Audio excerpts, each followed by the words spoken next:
One thing that you said I found extremely interesting, which was the belief that everyone who has sinned is not like me, and the best protection of evil is to recognize it in our own hearts. And you said, I think that was on Lex Friedman, right? Can you expand on that a little bit? Because, I mean, I like to think that there's no real way in which I could bend my morals and do something evil, but I've also never been presented with a opportunity maybe that was as appetizing to do so. I don't even think it's a matter of, presented the opportunity as presented the pressures or incentive structure.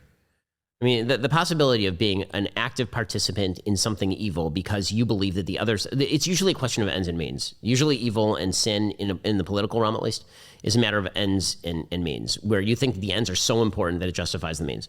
And that very often happens in politics. You'll just make excuses for somebody doing something really, really bad because they're on your side. And I don't like that. And that is a form of sin. And you have to be very careful of that sort of stuff. And those sorts of sins are pretty common in politics. When we think of sin, we also tend to think of like the big sins, right? We tend to think of like 10 Commandments type sin, like, oh, I'd never murder Bob.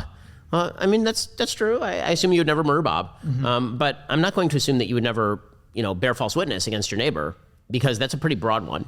And so there might be a situation in which you're in an awkward conversation and you just kind of like spin what he said a little bit differently for the approval of people who are looking on. And we're all performing small sins every day.